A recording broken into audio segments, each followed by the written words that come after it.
चलिए आगे बढ़ते हैं। इस वक्त की बड़ी खबर आपको बता दें, अमेरिकी सेना अफगानिस्तान से वापस लौट चुकी है। अब अफगानिस्तान की सत्ता तालिबान के हाथ में है और आपको बताएं कि अंतर्राष्ट्रीय स्तर पर चीन उसका सबसे बड़ा हमदर्द बनकर उभरता नजर आ रहा है। भारत की अध्यक्षता में संयुक्त राष्ट्र सुरक्षा परिषद की बैठक में चीन ने तालिबान का बचाव किया।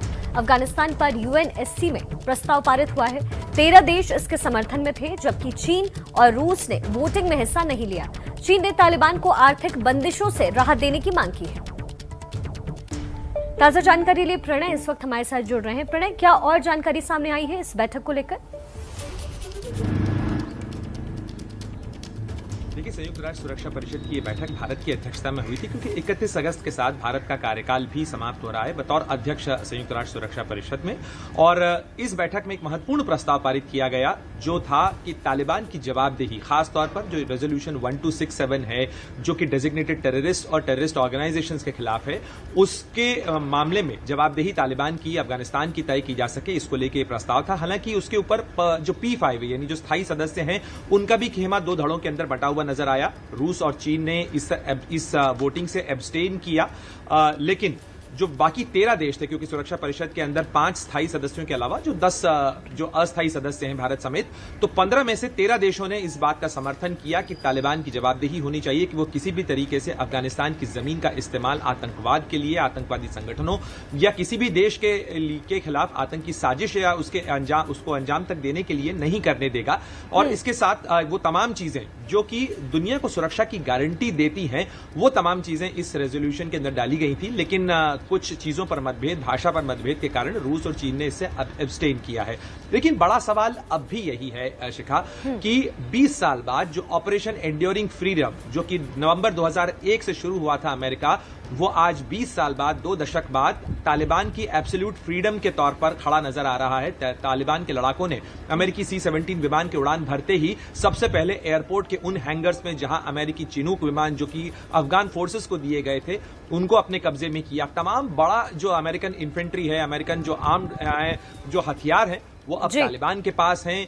और तालिबान जो है उन हथियारों के साथ क्या करेगा, ये भी फिलहाल देखने का विषय होगा, क्योंकि अभी भी तालिबान सत्ता नहीं हासिल कर पाया है, यानी एक सरकार नहीं बन पाई है अफगानिस्तान में। जी, उस हथियारों के जखीरे के साथ तालिबानी क्या कुछ कर रहे हैं, ये हमने एबीपी न्यूज पर अपने दर्शकों को भी दिखाया है। प्रणय, चूंकि डेडलाइन 31 अगस्त की थी, अमेरिकी सेना पहले ही वहां से वापस लौट गई, ऐसे में अब अफगानिस्तान की नई तस्वीर कैसी हो सकती है, क्या संभावनाएं हैं वहां पर? देखिए, अमेरिका के जाने के बाद अफगानिस्तान की जमीन पर बहुत सारी चीजें अनिश्चितता भरी फिलहाल नजर आ रही हैं, क्योंकि तालिबान की सरकार बनी नहीं है। तालिबान का सुप्रीम लीडर हैबतुल्लाह अखुंज़ादा बताया जाता है कि अफगानिस्तान में है, लेकिन वो कहां है इस बारे में कोई जानकारी नहीं है। ये सरकार कैसे बनेगी?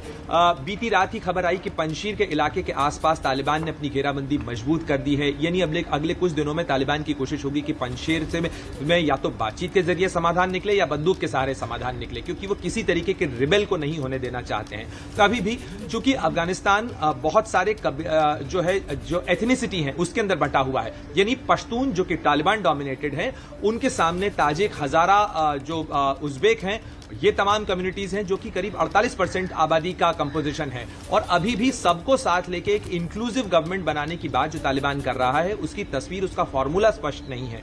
ये सरकार कैसे बनेगी, ये 31 अगस्त यानी आज की तारीख के बाद स्पष्ट होगा कि किस तरीके से फॉर्मूला देते हैं, क्योंकि तालिबान ने कहा जरूर कि वो जल्दी ही एक जो यूनिफाइड या इंक्लूसिव गवर्नमेंट है वो बनाएंगे, लेकिन ये गवर्नमेंट कैसे बनेगी, इसमें कौन लोग होंगे, किस तरीके की तस्वीर होगी, क्योंकि हामिद करजाई, अब्दुल्ला जैसे जो स्थापित पॉलिटिकल लीडर्स हैं, वो भी ये कोशिश कर रहे हैं। लेकिन इन तमाम चीजों के बीच में ये जो सारी बातें मैंने आपसे कही, ये चीजें बताती हैं कि अभी भी राजनीतिक जो भविष्य है उसमें भी अस्थिरता नजर आ रही है। इसके साथ साथ जो आर्म्ड लड़ाके हैं वो अपने अपने इलाकों में एक्टिव हैं। बीते 4 दिनों के अंदर 3 बार आतंकी हमलों की साजिश और कोशिश हो चुकी है हामिद करजाई इंटरनेशनल एयरपोर्ट पे या काबुल के अंदर, जो ठीक तालिबान की नाक के नीचे है। तो ऐसे में तालिबान के पास भी पूरा कंट्रोल है, ये कहना और मानना फिलहाल मुश्किल नजर आ रहा है। बहुत शुक्रिया इन तमाम अपडेट्स के लिए प्रणय, आगे भी आपका रुख करते रहेंगे।